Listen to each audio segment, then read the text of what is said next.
It is impossible to say when Charles Darrell and Sonya French first decided to murder Sonia's husband, Robert. Robert was nearly twice as old as Sonya, and he married her 10 years before Charles Darrell came into her life. For 8 of those years, Sonya was bored with her husband, although he did not seem to realize this. He was more interested in his books and the silver which he bought. Sonya and Charles were lovers for 6 months before things became difficult. People were beginning to talk, and it could not be long before Robert found out about them.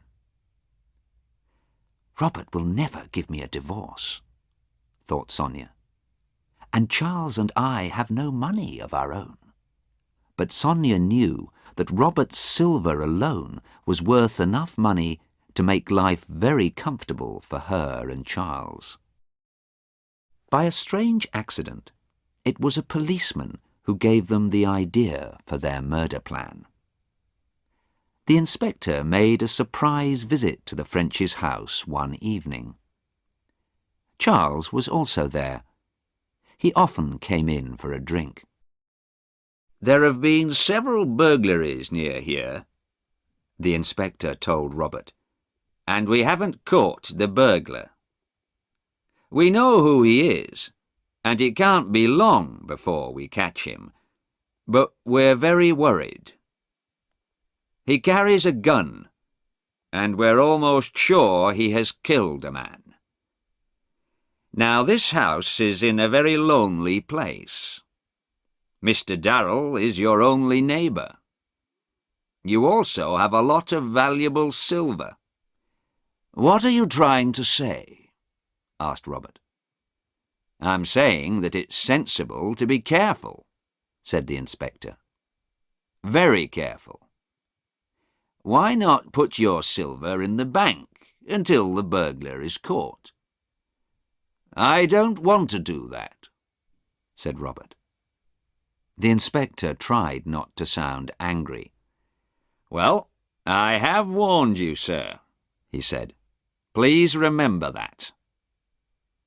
The inspector left, and Charles said, "The inspector didn't warn me.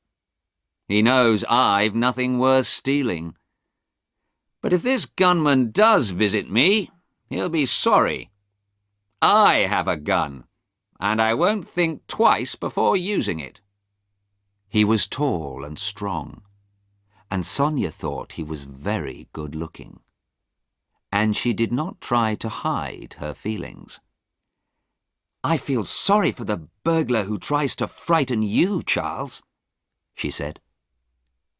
3 nights later, Sonya was lying awake in her bed. Robert was asleep.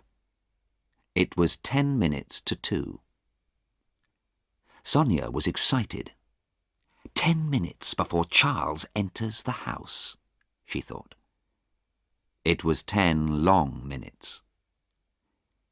And then she heard a noise. Glass breaking, followed by the sound of a window as it was pushed up.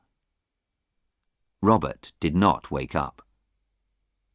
Sonya waited until she heard the sound of Charles climbing through the open window. Then she reached across to Robert's bed. "Robert!" She was shaking him. "Wake up! There's somebody downstairs!" Robert woke slowly. "What? Someone downstairs? No, I'm sure you're—" He sat up in bed, awake now. "There is someone. I'll have to go down, I suppose." He put on his old grey dressing gown and went out of the room. Sonya waited in the dark. It seemed a very long wait, but it was less than half a minute. Then a thin line of light appeared under the bedroom door. Sonya heard her husband give a sudden cry. Then she heard a gun explode. Something or someone heavy fell to the floor. Then a door was banged open, and there was the sound of running feet outside the house. Sonya waited. "Charles must have time to escape before I call the police," she thought. She put on her bedside light and got out of bed. Now it was all over, she felt strangely calm. She knew what she was going to say to the police.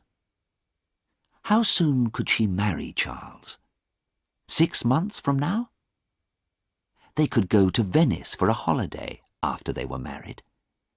She had always wanted to see Venice. Then the door opened, and Robert walked in. For a long moment, Sonya could only look at him, her stomach sick with fear. He looked back at her, silent, white-faced and untidy, but alive. What happened?" she said. "He got away," said Robert. "I'm afraid he's taken some of my best silver with him. I wish now I had listened to the inspector and sent it to the bank." "But I heard a gun," said Sonya. "I thought You're not hurt, Robert?" "No, Sonya, I'm not hurt," said Robert. "But I have some bad news. It's Charles. I think the dear, brave man was watching the house and followed the burglar in to try and help us. He's at the bottom of the stairs. I'm afraid there is nothing that we can do for him." Sonya fell forwards, her eyes closing, and Robert caught her.